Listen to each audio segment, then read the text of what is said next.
All right, so today what we're going to do is we're going to take a look at various tips for keeping good credit, okay?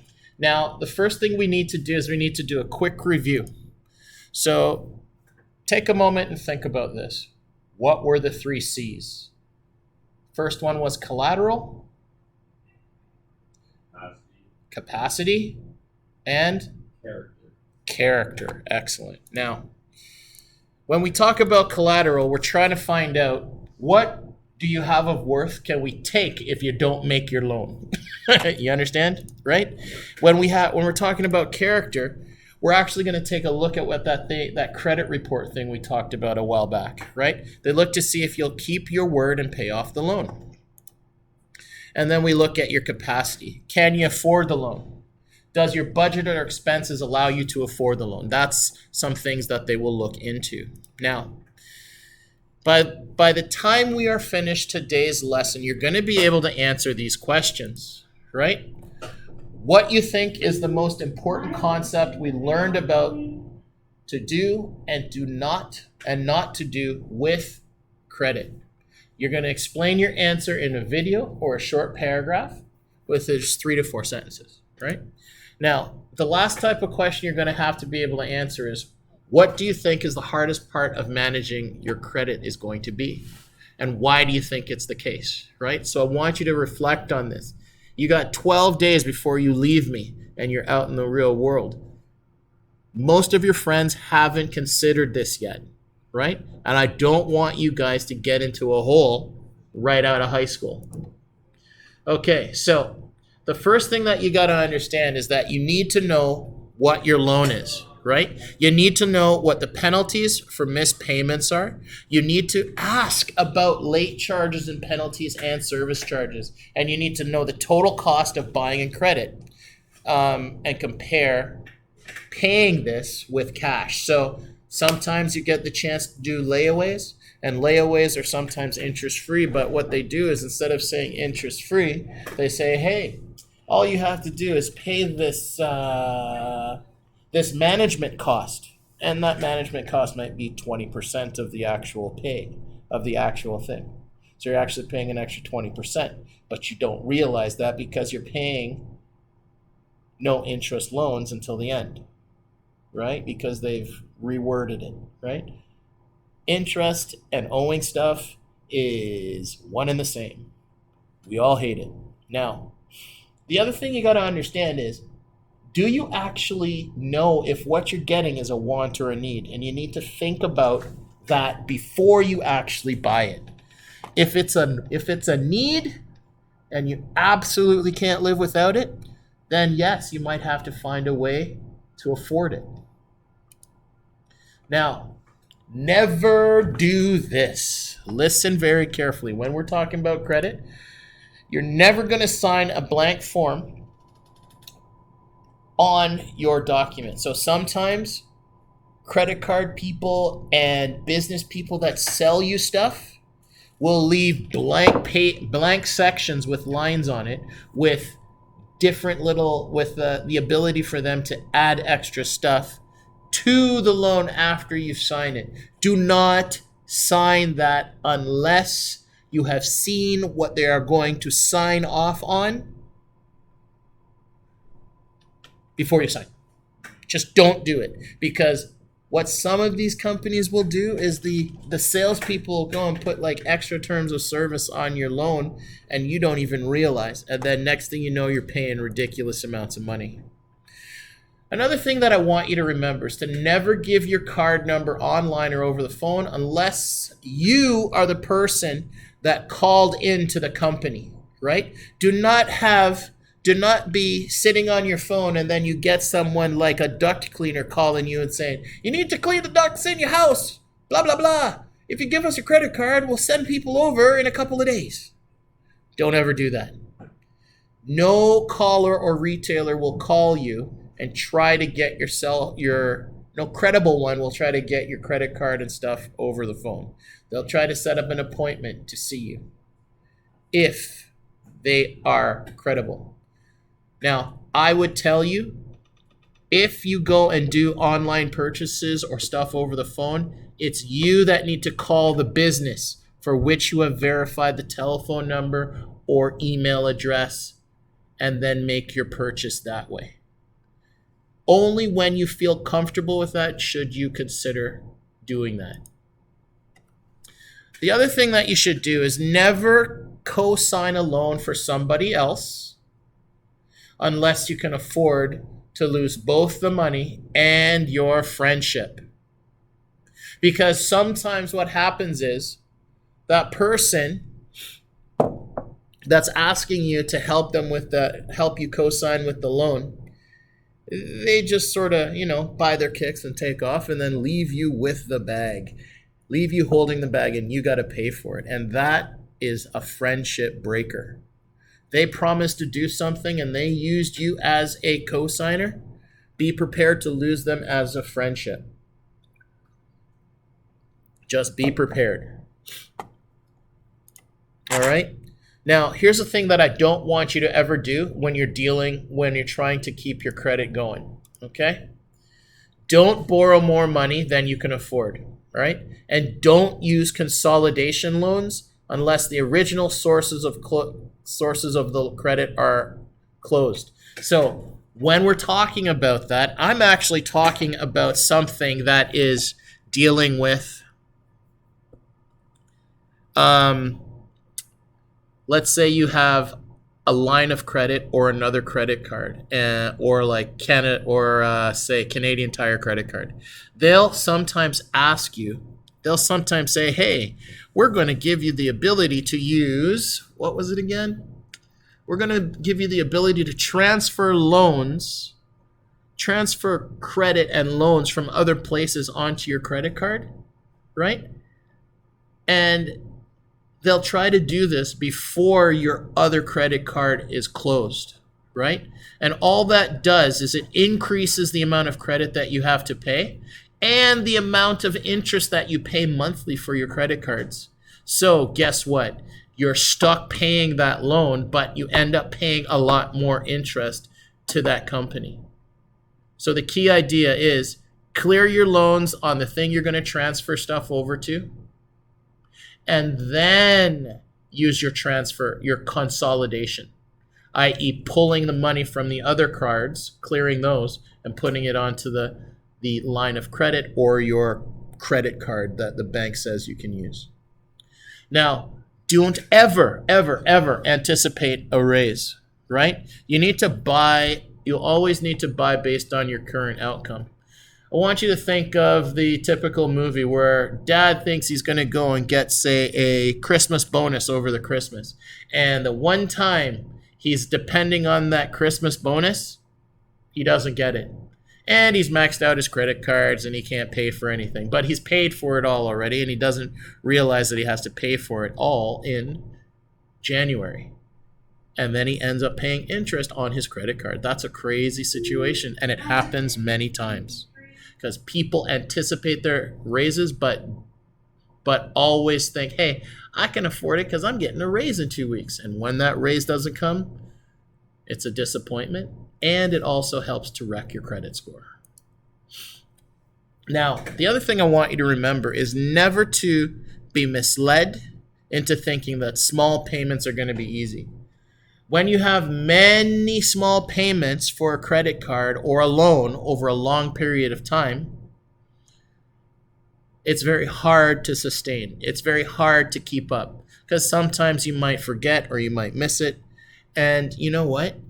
That's what the banks are hoping for. They're hoping for you to make a missed payment, which means now you have a service fee, a service charge, and you also have interest to pay for. It's very similar to that payday loan thing we talked about a couple of days ago. Now, I want you to make sure that you don't use credit for things that are going to be used up before they're paid for. So, for example, don't go and buy like,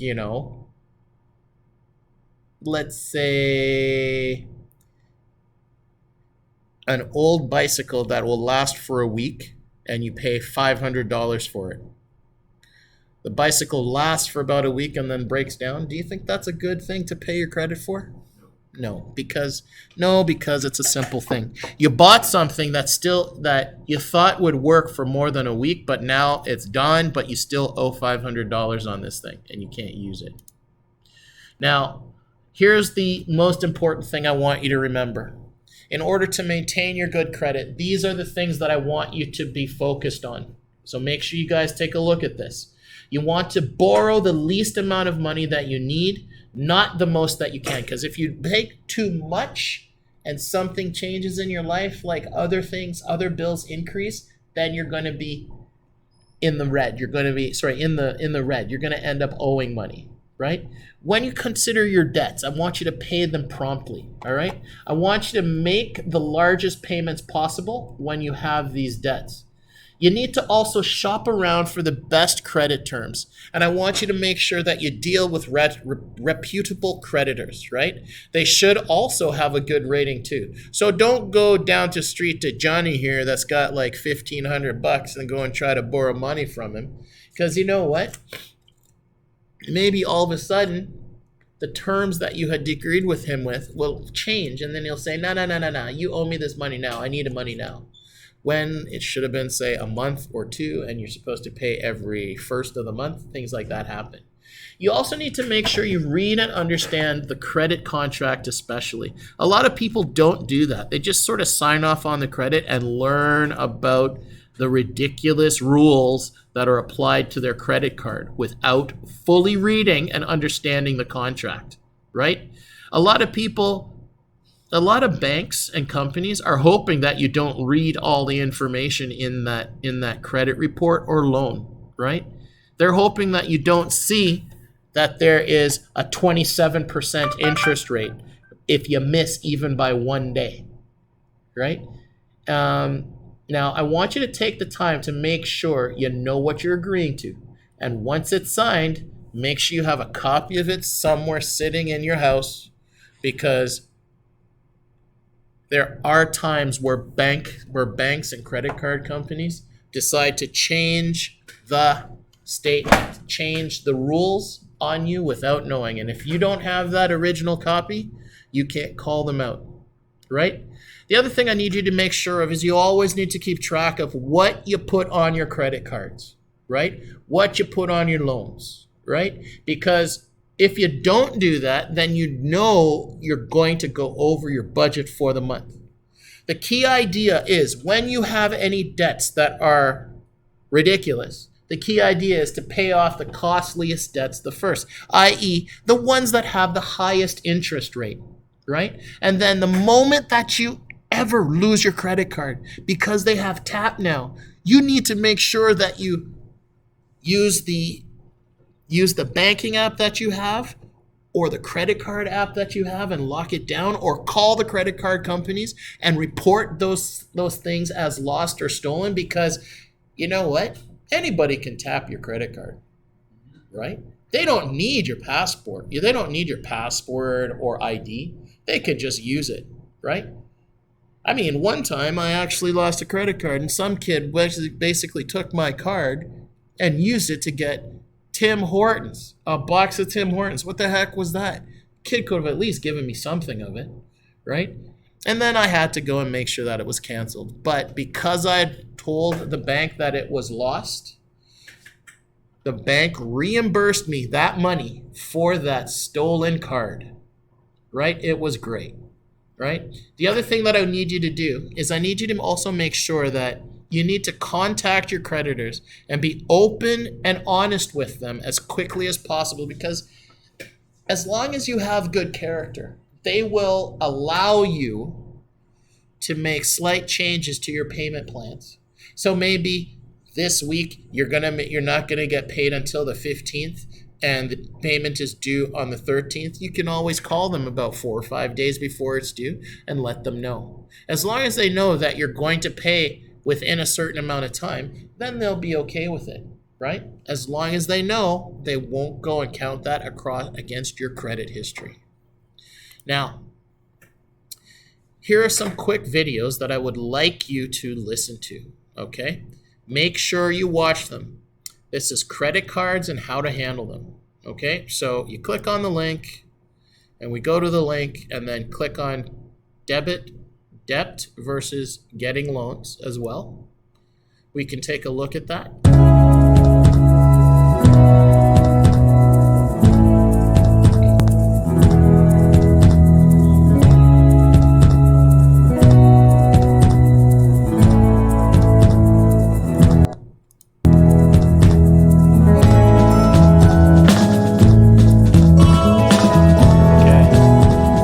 I want you to be very careful of is when you leave this place, think of making a good budget of what your first couple of months of working is like.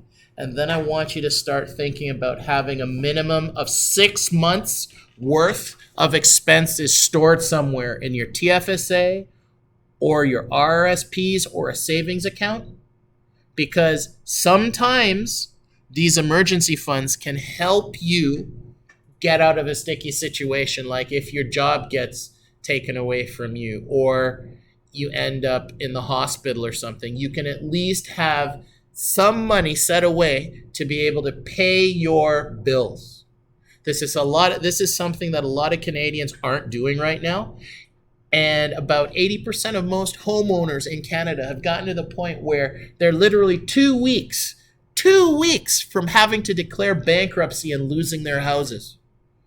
They're just literally living on credit, living on the edge. And I don't want that for you guys. I want you to start thinking about this thing. So the next thing, remember I told you, if you couldn't save up to 6 months, try to save 3 months worth of expenses, minimum. If you can do that, then you're going to be okay. And always make sure that you make minimum payments on your debts to prevent late fees and potential damage to your credit scores. Okay? Next, let's focus on debt repayment. So if you ever get any debts, there are 2 strategies, right? The snowball method and the avalanche method. The snowball method consists of paying off your smallest debts first, right? And then with the satisfaction of paying the small amounts, they're very highly motivational. With the avalanche method, we pay the large debts first with the highest interest, right?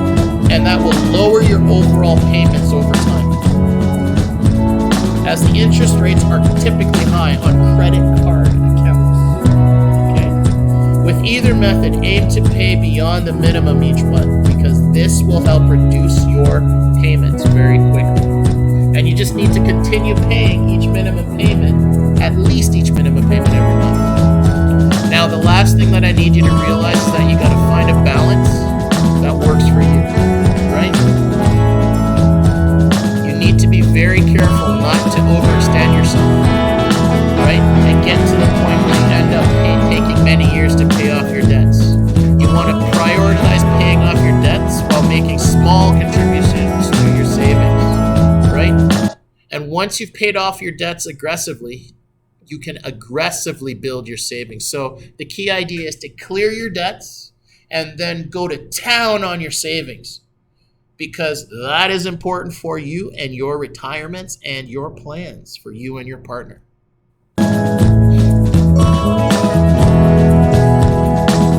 Now, by contributing to the amount you were previously paying each month of your debt, you can put that towards your saving and make a killing in the markets, whether it be mutual funds or stocks or bonds, all those different things we talked about before.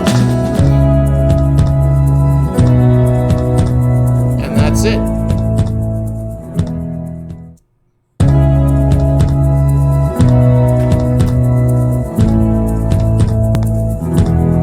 All right, so now let's get back to our lesson for the day. So what you need to be able to do is this. Answer these 2 questions that I've provided for you online. They are found as section 4.5 in our notes. Please work on them. And that's it. Thanks, guys.